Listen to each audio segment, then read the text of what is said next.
Hey YouTubers, just a quick video on a comparison between the Hubsan X4 and the entry-level Phantom. I've heard people on social media ask at the Hubsan page, what's the difference between the two?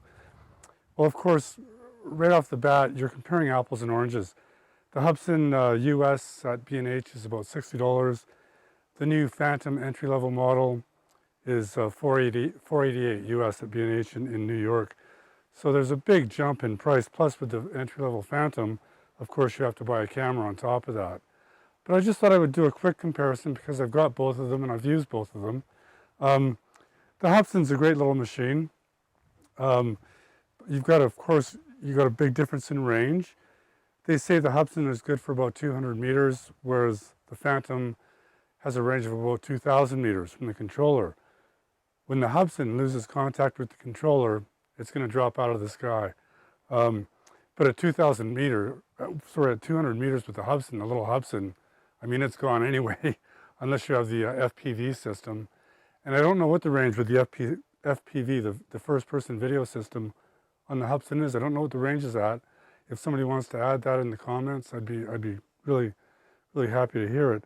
The Phantom, it has a range of 2,000 meters. And in theory, when it loses contact with the controller, it's supposed to fly back. It's supposed to return to the control range. It also has a return home feature if it loses contact with the controller. If the controller loses power, if it flies behind something, the Phantom will return home, which is a pretty neat feature. Of course, with this kind of price, you're getting a pretty sophisticated machine. The Hubsan at $60. The Hubsan is more of a manual machine. One of the first things I discovered about it when you're trying to learn how to fly it is that you have to trim it manually in the air. I've got a video up here that explains that. And that's really important. You have to trim this thing so that you can hover it and do some smooth flying.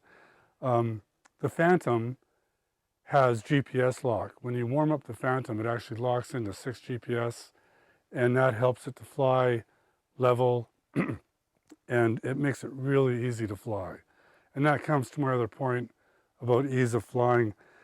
The Hubsan's a pretty tricky little machine. It's more of a sport machine. And I have to admit, I never really took the time and applied myself to get good at flying the Hubsan. I mean, I've seen YouTube videos where guys are just flying this thing like crazy, and it's smoking, and they've got complete control and they're doing really well. I never really took time to get good with it. Whereas, and having said that, once I learned how to trim it, I could do some simple maneuvers and I had to keep it close to me. It seemed that once I got farther away from me, it would be really easy to lose control and crashing it into trees and stuff.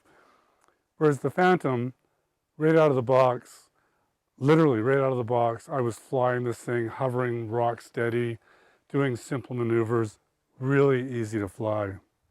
Another thing with the Hubsan, in keeping with your lower price, the accessories, of course, are a lot cheaper.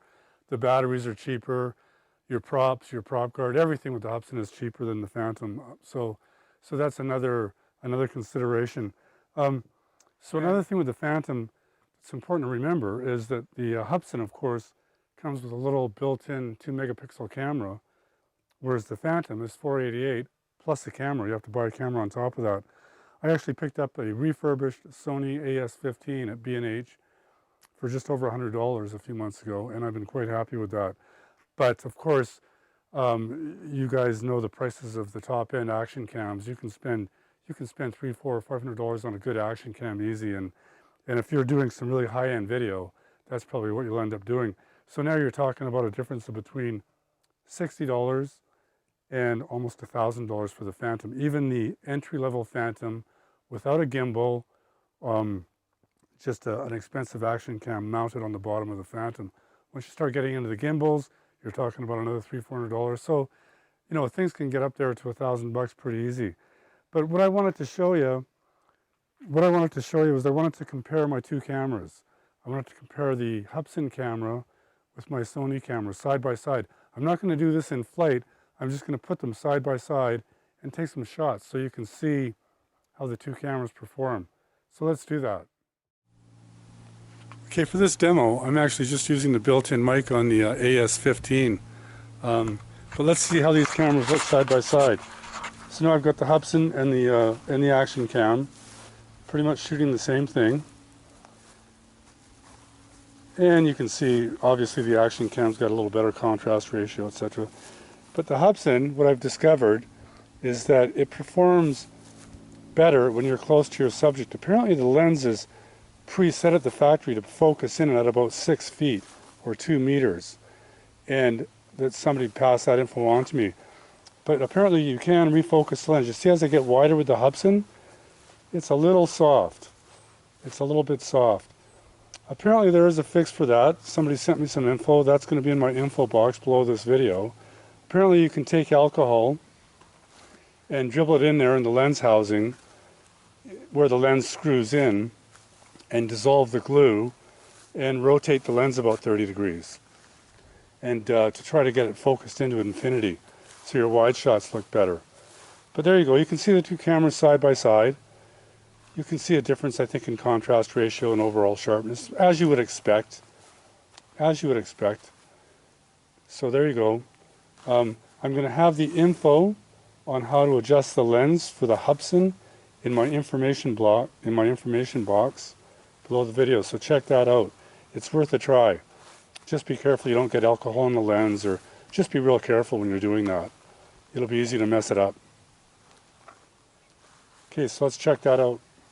Oh, and while we're doing this, another good point to remember with the Hubsan, don't forget, before you shut the controller off, to save your video, you have to press that little button on the Hubsan and stop your video recording.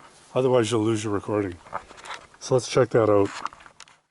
Okay, so there you go. So I think you can see that the action cam, even my $100 Sony AS15, you know, it looks quite different. Plus this has a built-in mic, and you can use it for other things beside your Phantom.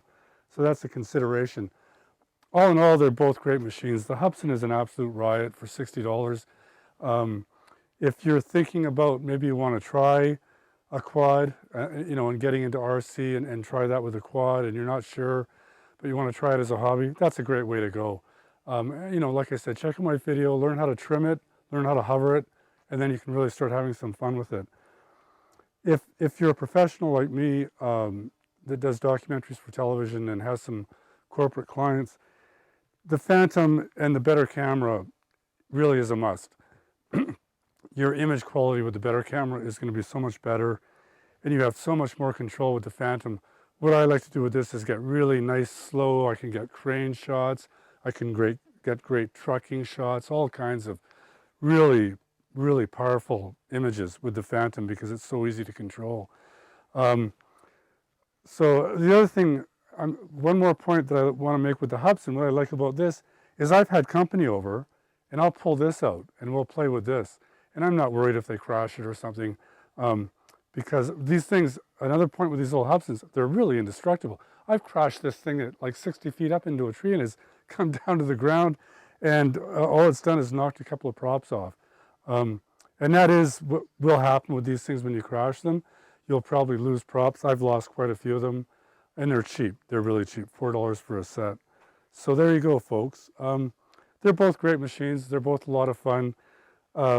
Check out my other videos on YouTube. I've got a couple of videos on the Hubsan, learning how to fly it in the expert mode. I've got a few videos on the Phantom, getting started, and some more advanced applications with the Phantom. So there you go. Thanks for watching. I'll see you next time.